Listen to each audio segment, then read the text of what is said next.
बात है 2015 की आईआईटी से ग्रेजुएट किया हुआ एक लड़का अपने दमदार स्टार्टअप आइडिया के साथ फुल कॉन्फिडेंस में इन्वेस्टर्स के पास जाता है।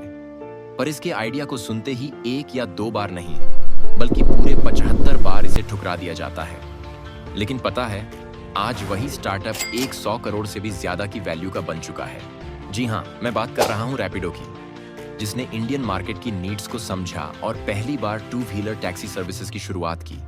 लेकिन सवाल यह है कि इतनी कम रिसोर्सेज के बावजूद रैपिडो ने इतनी बड़ी सफलता कैसे हासिल की? किन किन लीगल बैटल्स का सामना करते हुए यह एक यूनिकॉर्न बना? और वह कौन कौन सी स्ट्रेटजीजर आज इसने ओला और ओबर जैसे दिग्गजों को भी पीछे छोड़ दिया है?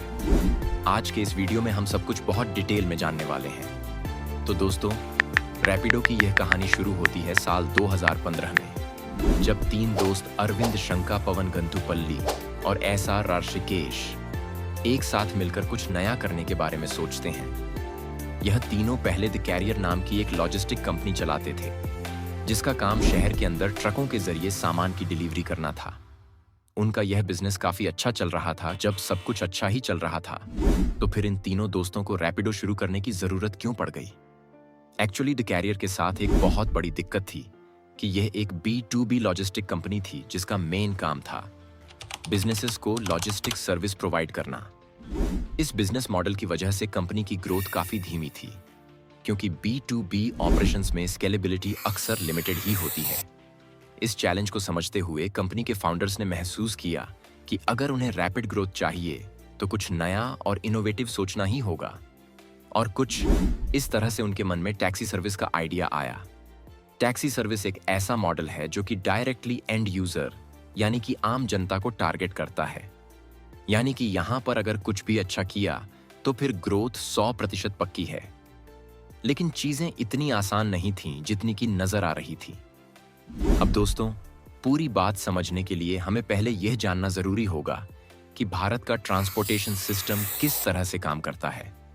Road transport year book report के अकॉर्डिंग इंडिया के पास दुनिया में सबसे ज्यादा टू व्हीलर्स हैं, क्योंकि 2020 के दौरान इंडिया में टोटल 32 करोड़ 63 लाख व्हीकल्स थे, जिनमें से टू व्हीलर्स की संख्या करीब 75 थी। इससे साफ है कि हमारे देश के अंदर कार्स की तुलना में टू व्हीलर्स जैसे कि बाइक और स्कूटर्स का काफी ज्यादा क्रेज है, क्योंकि एक तो ये कार के मुकाबले काफी अफोर्डेबल होते हैं, दूसरी इनकी मेंटेनेंस भी आसान होती है। इसके अलावा टू व्हीलर्स फ्यूल एफिशिएंट होने के साथ साथ पतली गलियों और भीड़-भाड़ वाले ट्रैफिक्स में भी काफी प्रैक्टिकल साबित होते हैं। ऐसे में फाउंडर्स को लगा कि अगर वह 4 व्हीलर्स की जगह टू व्हीलर टैक्सी सर्विस की शुरुआत करते हैं तो फिर लोगों को कम पैसों में ट्रेवल करने का एक नया ऑप्शन मिल जाएगा। और इस स्टार्टअप का सबसे बड़ा एडवांटेज था कि इस टू व्हीलर टैक्सी सर्विस में कोई भी कंपटीटर नहीं हुआ करता था। और फिर इसी सोच के ही साथ 2015 में रैपिडो की शुरुआत हुई, जहां कुछ समय तक इसे बूटस्ट्रैप्ड यानी कि सेल्फ फंडेड ही रखा गया। लेकिन फिर कुछ ही समय में फाउंडर्स को महसूस होने लगा कि बिजनेस को बड़े पैमाने पर एक्सपेंड करने के लिए एक्सटर्नल फंडिंग उठानी ही पड़ेगी। लेकिन इसके लिए इन्वेस्टर्स को मनाना एक बहुत बड़ा चैलेंज साबित होने वाला था। इसके लिए यह तीनों फाउंडर्स कई अलग अलग इन्वेस्टर्स के पास गए, लेकिन वहां से इन्हें सीधे तौर पर इनकार ही मिला। इसी तरह से इन्होंने करीब 75 वीसी से संपर्क किया, लेकिन सभी ने ही इनके आइडिया को रिजेक्ट कर दिया। किसी ने कहा कि लायू के होते हुए यह आइडिया बिल्कुल भी काम नहीं करेगा, तो किसी का कहना था कि रैपिडो की बाइक टैक्सी सर्विस का कोई फ्यूचर नहीं है, क्योंकि भारत में महिलाएं अजनबी पुरुषों के साथ में बाइक पर बैठना कभी पसंद नहीं करेंगी। लेकिन इन सभी रिजेक्शंस के बाद भी फाउंडर्स ने कभी हार नहीं मानी और लगातार कोशिश करने के बाद आखिरकार उन्हें 3 ऐसे इन्वेस्टर्स मिले जिन्होंने इनके आइडिया को खूब सराहा और कंपनी को फंडिंग भी प्रोवाइड की। इसमें से एक थे Shaadi.com के फाउंडर अनुपम मित्तल, दूसरे अनअकैडमी के फाउंडर गौरव मुंजाल और तीसरे स्नैपडील के फाउंडर कुणाल बहल। लेकिन रैपिडो की इस कहानी में सबसे अहम किरदार रहा पवन मुंजाल का, जो कि रो मोट कॉर्प के सीईओ हैं। उन्होंने न सिर्फ रैपिडो में इन्वेस्ट किया, बल्कि एक ऐसी सलाह भी दी कि रैपिडो को बड़े शहरों पर ज्यादा फोकस ना होकर टियर 2 और टियर 3 सिटीज में अपनी सर्विसेज को एक्सपेंड करना चाहिए, क्योंकि बड़े शहरों में पहले से ही ला और यू जैसी कंपनीज का दबदबा था और इन्हीं दोनों के बीच में ही काफी तगड़ा कंपटीशन चल रहा था। ऐसे में एक नई कंपनी के लिए वहां पैर जमाना बिल्कुल भी आसान नहीं था। इसके अलावा टीयर 2 और टीयर 3 सिटीज में यह दिग्गज कंपनियां उतनी एक्टिव नहीं थीं, क्योंकि भारत एक ऐसा देश है जहां टीयर 1 शहरों में लोगों की इनकम एवरेज से ज्यादा होती है, जबकि टीयर 2 और टीयर 3 सिटीज में लोग ज्यादा पैसे खर्च नहीं कर सकते। बड़े शहरों में ओला और ओ जैसी कंपनीज आसानी से ऑन एन एवरेज रुपए से रुपए पर राइड चार्ज कर लेती हैं, लेकिन छोटे शहरों में उनका यह मॉडल कुछ खास सफल नहीं रहा था। इसी वजह से रैपिडो के पास इन छोटे शहरों में अपनी पकड़ बनाने का सुनहरा मौका था। हालांकि की शुरुआत में यह आइडिया फाउंडर्स को थोड़ा रिस्की लगा, लेकिन रैपिडो की टीम ने मुंजाल के एक्सपीरियंस और बिजनेस इनसाइट्स पर भरोसा किया, और फिर यहीं से शुरू हुआ रैपिडो की ग्रोथ का वो नया चैप्टर, जिसने उसे देश भर के छोटे शहरों में सबसे पॉपुलर और ट्रस्टेड बाइक टैक्सी प्लेटफॉर्म बना दिया।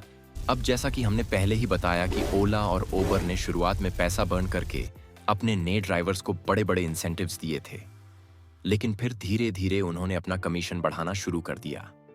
स्टार्टिंग में वह अपने ड्राइवर्स से कमीशन के रूप में उनकी कमाई का 10% लेते थे, जो कि धीरे धीरे बढ़कर 40% तक पहुंच गया, जिससे ड्राइवर्स की इनकम घट गई और उनमें नाराजगी बढ़ने लगी। लेकिन वहीं दूसरी तरफ रैपिडो ने एक कमाल की स्ट्रेटेजी अपनाई।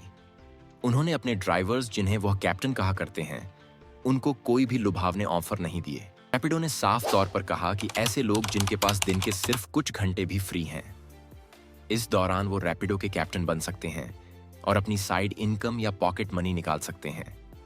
इसके अलावा रैपिडो ने कहा कि join Rapido and be your on boss. हालांकि उनके अलावा बाकी कंपनीज का भी यही सेम स्टेटमेंट था, लेकिन उनके प्लेटफॉर्म पर पेमेंट के वीकली या फिर मंथली सेटलमेंट्स होते थे। ऐसे में रैपिडो के फाउंडर्स ने देखा कि यह तो सैलरी की तरह है, फिर इसमें खुद का बे बनने वाली बात कहाँ हुई। इसी प्रॉब्लम को ही देखते हुए रैपिडो ने अपने कैप्टन्स को कस्टमर से सीधे पेमेंट लेने की सुविधा दी, जिससे उन्हें राइड कंप्लीट करते ही तुरंत पैसे मिलते हैं, और उसमें से वह रैपिडो को 15% के अराउंड कमीशन पे करते हैं। यह अप्रोच कैप्टन्स को इतनी पसंद आई कि उन्होंने रैपिडो से साइड इनकम की बजाय फुल टाइम इनकम जनरेट करना शुरू कर दिया। इस तरह से रैपिडो ने बहुत ही कम समय में शानदार ग्रोथ देखी, लेकिन यहां तक पहुंचने के लिए कंपनी ने न सिर्फ भारी कंटेशन का सामना किया, बल्कि कई तरह के लीगल इश्यूज में फंसकर अपना बहुत बड़ा नुकसान भी करा लिया।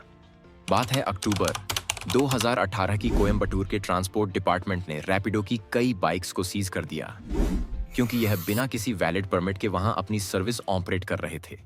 लेकिन यह तो बस अभी शुरुआत थी, क्योंकि यहीं से रैपिडो एक लंबे कानूनी बैटल में फंसता चला गया, जो कि आज तक उसके लिए एक बहुत बड़ा चैलेंज बना हुआ है।